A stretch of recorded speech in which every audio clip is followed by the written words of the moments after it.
नमस्कार दोस्तों, स्वागत है आप सभी का हमारे YouTube channel MRM classes Jaipur पर। साथियों, मैं राहुल सोगन आप सभी को इस YouTube चैनल के माध्यम से राजस्थान का इतिहास पढ़ा रहा हूं। साथियों, राजस्थान का जो इतिहास में उसमें अभी जो हमारा टॉपिक चल रहा है मेवाड़ के राजवंश, और मेवाड़ के राजवंशों में अभी हम पढ़ रहे हैं गुहिल राजवंश के बारे में। कौन से राजवंश के बारे में साथियों? गुहिल राजवंश के बारे में अभी पढ़ रहे हैं साथियों। अब गुहिल जो राजवंश है उसके अंदर हम जो है साथियों अनेक राजाओं के बारे में पढ़े। राजाओं को लगातार उसी क्रम में पढ़ते जा रहे हैं, प्रमुख प्रमुख जो मेन राजा थे उनके बारे में साथियों। और यहाँ तक कि लाखा के बाद में तो कंटिन्यू सीरीज चल रही है अपनी जो है। मैंने पहले आपको राजाओं के बारे में बीच में जो जिनको महत्वपूर्ण नहीं समझा जाता, जो परीक्षा में नहीं पूछा जाता, उनके नाम बताए थे मैंने एक सीरीज में। कई बच्चे बोल रहे हैं कि आपने बीच में राजाओं को छोड़ा, तो वो राजाओं को छोड़ा नहीं, वो परीक्षा की दृष्टि से महत्वपूर्ण नहीं है, उनके बारे में क्वेश्चन नहीं पूछे जाते, पर मैंने नाम लिखवाए। एक वीडियो जो आप देखोगे उसके बाद में साथियों राहुल रतन सिंह के बाद में जो मैंने पढ़ाया उसके अंदर साथियों क्या है ना, राणा हमीर वाले जो वीडियो है महाराणा हमीर वाला, उसके अंदर आप देखो मैंने राजाओं का जो है नाम दिया है साथियों। तो अब जो है साथियों हम बात करते हैं महाराणा रायमल। आज जो हमारे साथियों ये सीरीज में आया है महाराणा रायमल। महाराणा रायमल जो है साथियों, इनके बारे में बात करें तो इनके जो पिता है, पिता कौन थे साथियों? इनके जो पिता है वो कौन थे? महाराणा कुंभा। कौन थे साथियों? महाराणा कुंभा। अब साथियों आप लोग यहाँ पे एक चीज देख रहे होंगे, मैंने जो है पिछली कक्षा में बताया था कि महाराणा कुंभा का जो शासन काल था वो था साथियों 1468 तक। कब तक साथियों? 1468 तक जो है साथियों महाराणा कुंभा का शासन काल था। फिर 68 के बाद में साथियों ऐसा क्या हुआ कि इसका जो है महाराणा रायमल का जो है 73 के अंदर आया। अब ये थोड़ी एक इंटरेस्टिंग स्टोरी है, वो भी हम आगे पढ़ेंगे। पहले मैं आप लोगों को बता दूं इसके अंदर हम पढ़ने वाले क्या क्या पढ़ने वाले हैं। राजनीतिक उपलब्धियां या विजय,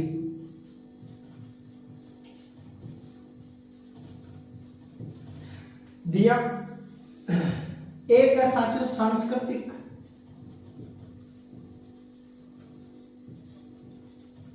सांस्कृतिक उपलब्धियां, ये पढ़ेंगे साथियों। अब साथियों जो हमारी सांस्कृतिक उपलब्धियों के बाद में एक हम पढ़ेंगे साथियों महाराणा जो रायमल थे उनके द्वारा साथियों, उनकी जो साथियों पत्नी थी श्रृंगार कंवर, उनके द्वारा जो है साथियों एक वो बनाई गई थी, क्या बनाई गई थी? बावड़ी बनाई गई थी, गोसुंडी बावड़ी। और गोसुंडी की जो बावड़ी है वहां पे एक अभिलेख लिखा हुआ है साथियों, वो कौन सा है साथियों? गोसुंडी अभिलेख। गोसुंडी अभिलेख, इसके बारे में भी जो है साथियों अब हम पढ़ने वाले हैं। अब साथियों मैं जो है आप लोगों को बता दूं, सबसे पहले राजनीतिक उपलब्धियों के बारे में बात करें साथियों। वही हमारा कहानियों का दौर शुरू हो चुका है। महाराणा रायमल की मैंने अभी आपको बताया कि कुंभा जब 1468 के अंदर एक कुंभा का शासनकाल समाप्त हो गया, तो फिर ये 1473 कैसे आया साथियों? अब ये 1473 वाली स्टोरी है। कुंभा सभी जो विषय थे उनके अंदर ज्ञाता था, और कुंभा जो है साथियों वो उम्र के साथ में साथियों बुजुर्ग भी होता जा रहा था धीरे धीरे। अब जब साथियों कुंभा बुजुर्ग होता जा रहा था तो उसके एक पुत्र था, कुंभा का एक पुत्र था साथियों उदा जो है साथियों कुंभा का पुत्र था। कुंभा का जो बड़ा पुत्र था वो कौन था साथियों? उदा था। और ये कुंभा का इंतजार कर रहा था कि कुंभा जो है वो कब मरे और मैं कब राजा बनूं, यही इंतजार कर रहा था कि बाबूजी तो इतना बूढ़ा होगा और जो मर रहा बनी, मैं खुद बूढ़ा हो तो चाल रहा हूँ सागे सागे। ये जो उदा था इधर खुद बुजुर्ग होता जा रहा था। और जब बुजुर्ग होता जा रहा था तो इसने एक दिन प्लान बनाया। साथियों इसने एक दिन प्लान बनाया कि क्यों ना पिताजी को सल्टा देते हैं, कहानी खत्म कर देते हैं, फिर राजा अपन बनी जाएंगे। तो इस उदा ने क्या किया साथियों, ये जो कुंभा था, कुंभा जो है मामादेव कुंड, कौन सा साथियों?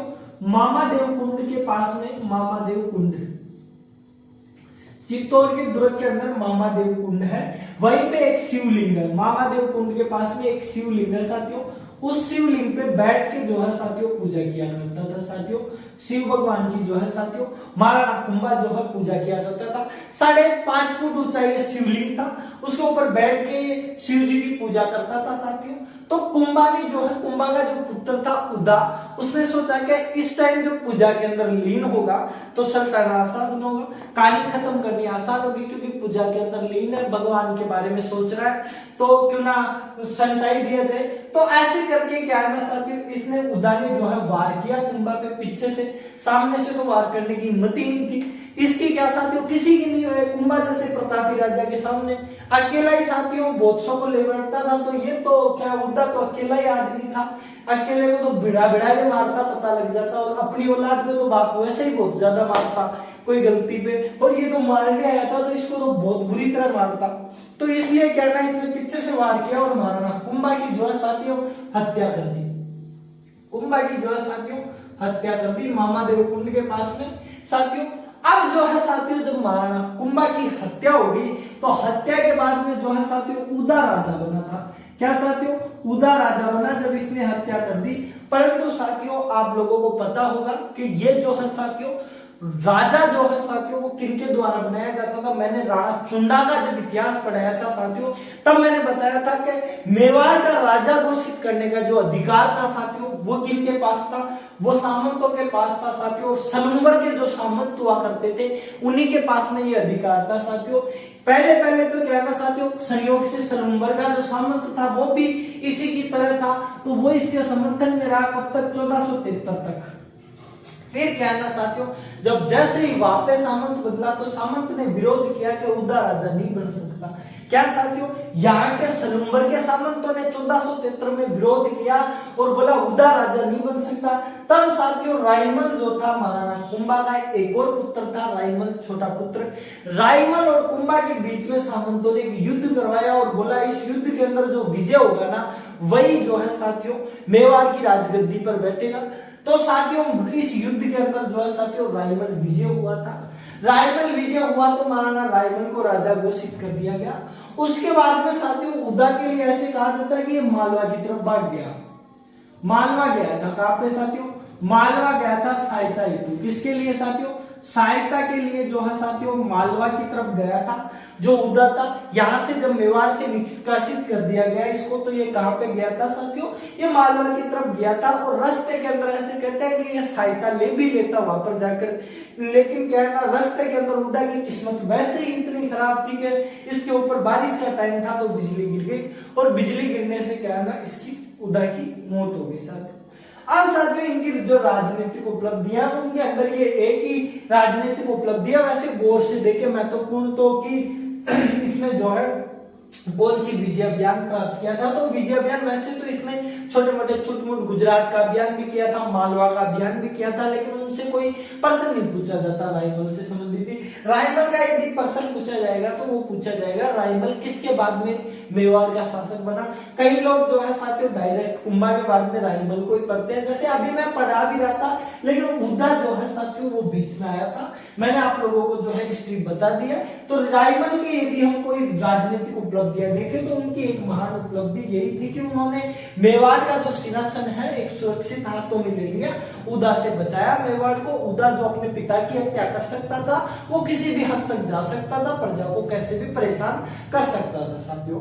अब बात करें साथियों रायमल की राजनीतिक जो उपलब्धियां हैं साथियों वो मैं आप लोगों को बता चुका हूं। अब साथियों रायमल की जो है साथियों हम सांस्कृतिक उपलब्धियों के ऊपर बात करते हैं साथियों।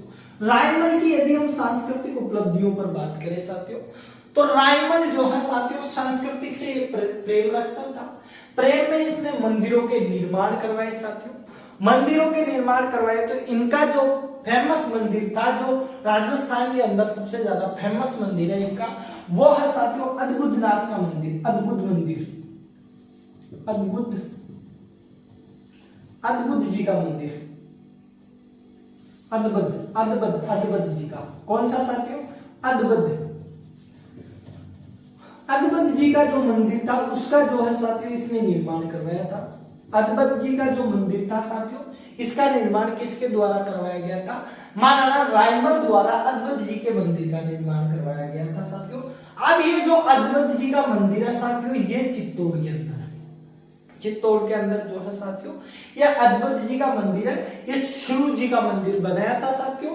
यह अद्भुत वास्तविक नाम नहीं था, इसका वास्तविक जो नाम है साथियों उसकी बात करें तो साथियों वो था अद्भुतनाथ जी का मंदिर। अद्भुतनाथ जी का मंदिर था जिसे साथियों अपने मेवाड़ के जो लोकल भाषा के जो लोकल लोग थे उनसे वैसे ही अद्भुत नाम बोला नहीं जाता था। तो धीरे धीरे कोई सबसे पहले किसी ने पूछा कि कौन से मंदिर का निर्माण करवाया, तो बोला अद्भुत। अद्भुत तो उसको नाम आया नहीं, उसने तो बोल दिया अद्भुत, सैनिक ने तो बोल दिया गांव वाले को कि अद्भुतनाथ जी का है। अब गांव वाला बेचारा पहाड़ी से उतर कर जैसे जैसे गांव गया चित्तौड़ के किलो से उतर के जो महल से गया ना तो वो भूल गया, अद्भुत अद्भुत हो गया उससे। तो गांव वालों ने पूछा मंदिर का कौन से का निर्माण किया, तो बोला अद्भुत जी के मंदिर का निर्माण करवाया। तो साथियों ऐसे करके जो है अद्भुत जी का मंदिर हो गया ये अद्भुत जी की जगह। अब साथियों इस अद्भुत जी के मंदिर की एक बहुत ही फेमस जो है स्टोरी है, वो 3 जगह है ये अद्भुत जी का मंदिर, 3 मंदिर है राजस्थान में, वो मैं आप लोगों को बताता हूं। पहले आप इसका स्क्रीनशॉट ले लीजिए ताकि ये राजनीतिक उपलब्धियों वाला जो है आप लोगों को समझ में आ सके साथियों। फिर मैं आप लोगों को ये सांस्कृतिक उपलब्धियों में अद्भुत जी के मंदिर के बारे में बताऊंगा। पहले आप लोग जो है इसका स्क्रीनशॉट ले लीजिए।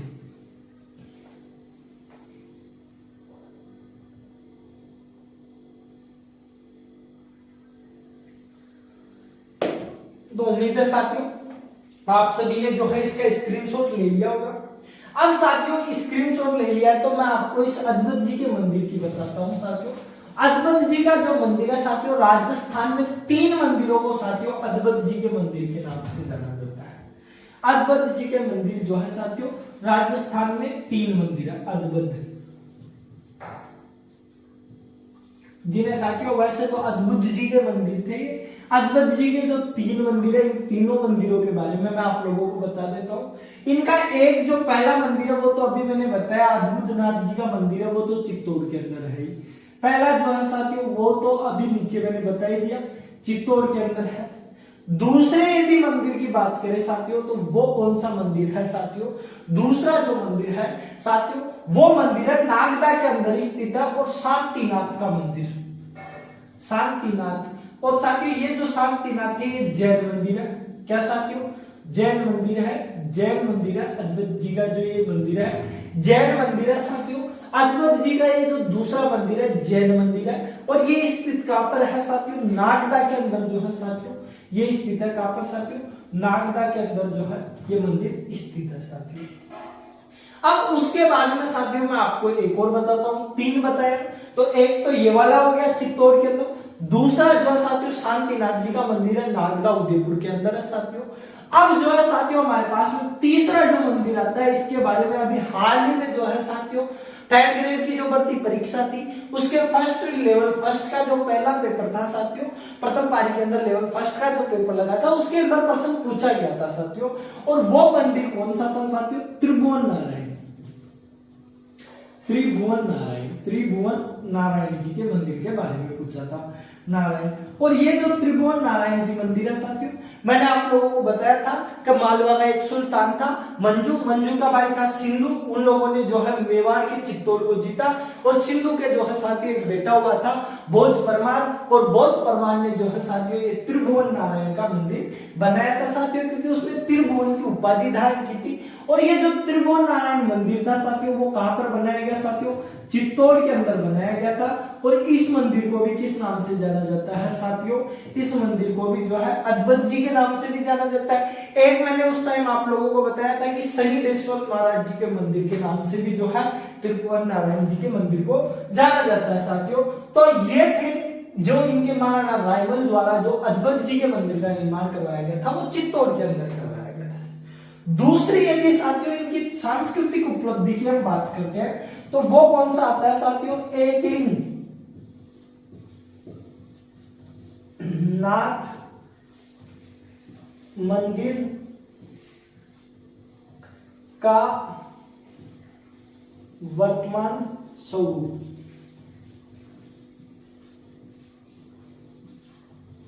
क्या है साथियों इन्होंने जो है साथियों एकलिंग नाथ जी का जो नागदा वाला जो मंदिर है साथियों उसका वर्तमान स्वरूप देने का कार्य किया था। वर्तमान का जो स्वरूप दिया एकलिंग नाथ जी के मंदिर को, वो किनके द्वारा दिया गया था साथियों? महाराणा रायमल द्वारा दिया गया था। अब एकलिंग नाथ जी के मंदिर के बारे में आप लोगों को पता है साथियों, नागदा के अंदर, वहीं पे कैलाशपुरी के अंदर ये मंदिर स्थित है, उदयपुर के अंदर बाबा रावल द्वारा बनवाया गया था। इसका समय समय पर जो है साथियों पुनः जो कंस्ट्रक्शन रिकंस्ट्रक्शन करवाया गया था, कुंभा ने भी करवाया था, मोकल ने भी करवाया था साथियों। तो ये जो है साथियों रिकंस्ट्रक्शन हुए थे, लेकिन इसका वर्तमान में जो स्वरूप है साथियों, उस स्वरूप में किसने डाला था साथियों? वो डाला था साथियों महाराणा रायमल ने जो है इसको वर्तमान स्वरूप के अंदर डाला था साथियों। उसके बाद में साथियों इनके बारे में एक और है साथियों, ये यहाँ पर नहीं दिख रहा है तो मैं आप लोगों को इधर से थोड़ा सा इसको इधर से ही बता देता हूँ। अब इधर से बात करें, ये वाला ऊपर वाला हिस्सा नहीं है साथियों राजनीतिक उपलब्धियां नहीं बची है, मैं इसको मिटा ही देता हूँ। अब बात करते हैं अपन राजनीतिक उपलब्धियां नहीं है, इधर अपने सांस्कृतिक उपलब्धियों की बात कर रहे हैं। सांस्कृतिक उपलब्धियों में इनकी एक बहन हुआ करती थी साथियों, रमाबाई। और ये जो रमाबाई थी साथियों, ये जावर की कल वाली जो कक्षा साथियों मैंने बताया, इसको जावर वाला प्रदेश दे रखा था। ये विधवा थी, इसके पिता जो कुंभा ने जो है साथियों रमाबाई को जावर का प्रदेश बनाया दिया था साथियों। और इस रमाबाई ने भी साथियों जो है महाराणा रायमल के टाइम पे एक मंदिर का निर्माण करवाया था। और वो मंदिर कौन सा था साथियों? वो था रमास्वामी मंदिर। कौन सा साथियों? रमास्वामी। जैसे साथियों कुंभा ने कुंभ स्वामी मंदिर का निर्माण करवाया था साथियों, वैसे ही रमाबाई ने जो है साथियों जावर के अंदर जो है साथियों रमास्वामी मंदिर का निर्माण करवाया था। और ये विष्णु भगवान से संबंधित था साथियों, विष्णु भगवान का मंदिर था साथियों। तो रमास्वामी जो मंदिर का निर्माण करवाया था वो किनके द्वारा करवाया गया था साथियों? रमाबाई द्वारा करवाया गया था, जावर के अंदर करवाया गया था। इनके पिता कुंभा की तरह जैसे उन्होंने कुंभ स्वामी मंदिर के निर्माण करवाए थे 3 जगह, चित्तौड़ के अंदर, वो चित्तौड़गढ़ के अंदर करवाया था साथियों, अचलगढ़ के दुर्ग के अंदर करवाया था, और एक जो है साथियों कुंभलगढ़ के दुर्ग में करवाए थे। वैसे ही साथियों रमाबाई ने जो है जावर के अंदर रमास्वामी मंदिर का निर्माण करवाया था। और वो मंदिर किनसे संबंधित था साथियों? विष्णु भगवान से जो है साथियों संबंधित हुआ करता था। उसके बाद में साथियों इनकी एक पत्नी थी श्रृंगार कंवर। कौन साथियों? श्रृंगार कंवर। अब श्रृंगार कंवर की बात करें साथियों अपन, श्रृंगार जो कंवर थी साथियों, श्रृंगार कंवर की बात करें तो ये जो मैं आपने साथियों आवल बावल वाली जो संधि हुई थी उसमें जो है साथियों जोधा जो था साथियों उसकी पुत्री थी ये श्रृंगार कंवर। और उस संधि के तहत जोधा की जो पुत्री थी श्रृंगार कंवर, जोधपुर के शासक जोधा की जो पुत्री श्रृंगार कंवर थी, उसका विवाह साथियों राणा रायमल के साथ में हुआ था। कुंभा के पुत्र महाराणा रायमल के साथ में हो गया था साथियों। और ये जो श्रृंगार कंवर है साथियों, उस टाइम रायमल छोटा ही था, श्रृंगार भी छोटी थी साथियों। और इस श्रृंगार कंवर ने साथियों गोसुंडी के पास में एक जो है साथियों बावड़ी का निर्माण करवाया था। किसका साथियों?